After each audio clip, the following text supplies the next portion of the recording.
This is Miss C with part 2 of Tuck In Tuesday.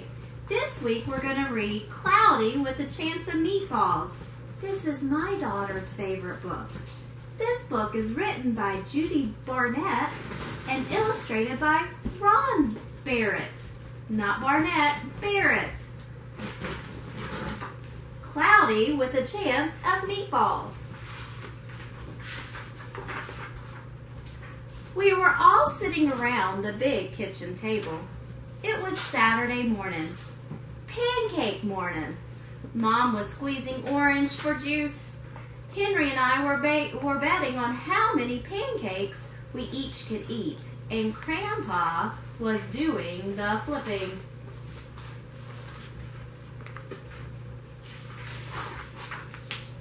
Seconds later, something flew through the air, headed towards the kitchen ceiling, and landed right on Henry.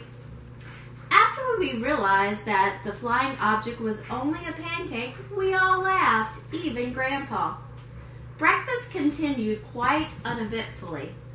All the other pancakes landed in the pan, and all of them were eaten, even the one that landed on Henry.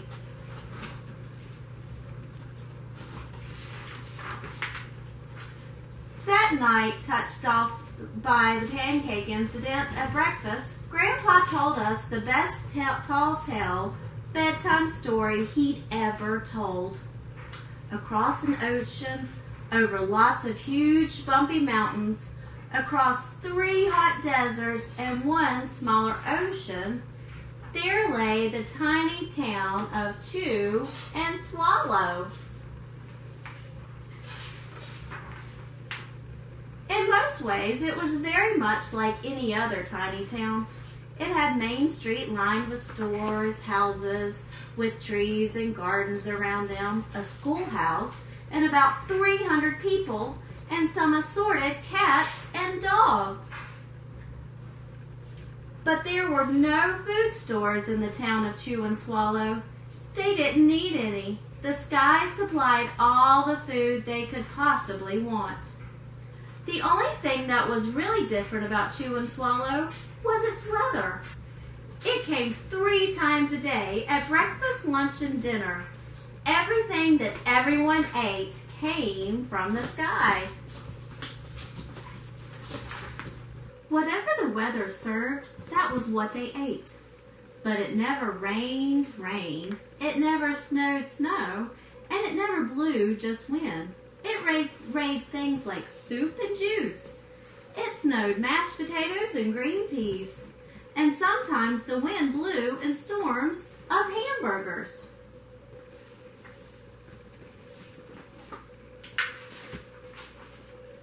The people could watch the weather report on television in the morning, and they would even hear a prediction of the next day's food. When the townspeople went outside, they carried their plates, cups, glasses, forks, spoons, knives, and napkins with them. That way, they would always be prepared for any kind of weather. If there were leftovers, and there usually were, the people took them home and put them in their refrigerator in case they got hungry between meals.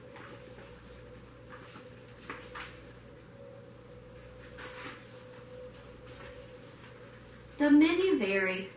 By the time they woke up in the morning, breakfast was coming down.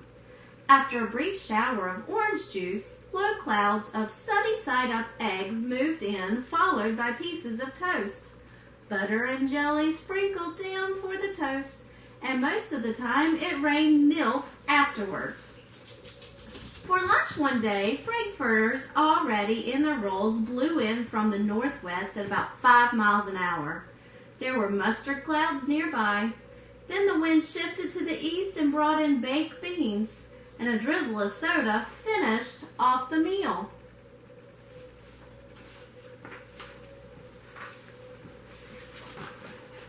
Dinner one night consisted of lamb chops becoming heavy at times, with occasional ketchup. Periods of peas and baked potatoes were followed by gradual clearing, with a wonderful Jell-O setting in the west. The sanitation department of Chew and Swallow had a rather unusual job for a sanitation department. It had to remove the food that fell in the houses and sidewalks and lawns. And the workers cleaned things up after every meal and fed all the dogs and the cats. Then they emptied some of it into the surrounding oceans for fish and turtles and whales to eat. The rest of the food was put back into the earth so that the soil would be richer for the people's gardens.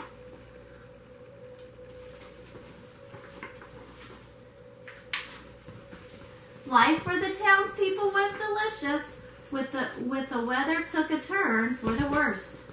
One day there was nothing but Gorgonzola's cheese all day long.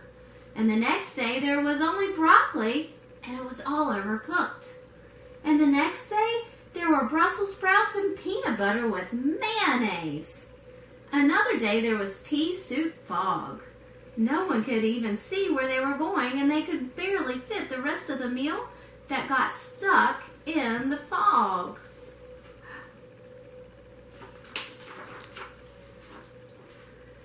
The food was getting larger and larger, and so were the portions. The people were getting frightened. Violent storms blew up frequently. Awful things were happening. And on Tuesday there was a hurricane of bread and rolls all day long into the night. There were soft rolls and hard rolls, and some with seeds and some without. There was white bread and rye and whole wheat toast. Most of it was larger than they had ever seen bread and rolls before. It was a terrible day. Everyone had to stay inside. Roofs were damaged, and the sanitation department was besides itself. The mess took the workers 4 days to clean up, and the sea was full of floating rolls. And to help out, the people piled up as much bread as they could in their backyard. The birds picked at it a bit, but it just stayed there and got staler and staler.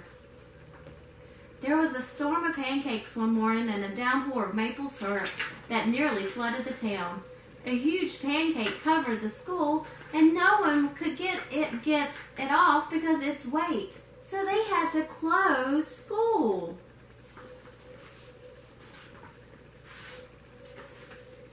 Lunch one day brought 15 inches of drifts of cream cheese and jelly sandwiches. Everyone ate themselves sick, and the day ended with a stomachache. There was an awful salt and pepper wind accompanied by an even worse tomato tornado. People were sneezing themselves silly and running to avoid the tomatoes. The town was a mess. There were seeds and pulp everywhere.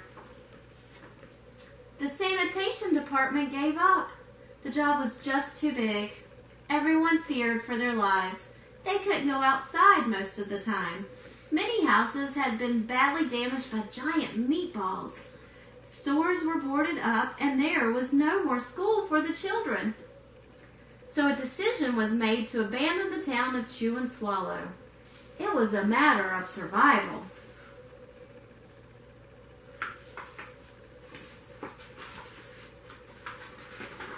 The people glued together the giant pieces of stale bread sandwich style with peanut butter, took the absolute necessities with them, and set sail on their rafts for a new land.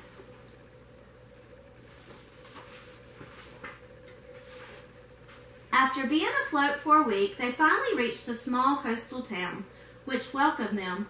The bread had held up surprisingly well enough for them to build temporary houses for themselves out of it. The children began school again, and the adults all tried to find places for themselves in the new land. The biggest change they had to make was getting used to buying food at a supermarket. They found it odd that the food was kept on shelves, packaged in boxes, cans, and bottles. Meat that had to be cooked was kept in large refrigerators, and nothing came down from the sky except the snow and the rain. The clouds above their heads were not made of fried eggs. No one ever got hit by a hamburger again, and nobody dared to go back to Chew and Swallow to find out what had happened to it. They were too afraid. Henry and I were awake until the very end of Grandpa's story. I remember his good night kiss. The next morning we woke up to see snow falling outside our window. We ran downstairs for breakfast and ate it a little faster than usual so we could go sledding with Grandpa. It's funny, but even as we were sledding down the hill, we thought we saw a giant pat of butter at the top, and we could almost smell the mashed potatoes. The end. Goodbye, boys and girls. I hope you enjoyed Tuck In Tuesday. Tune in again next week for the Summer of Stories and another great bedtime story on Tuck In Tuesday.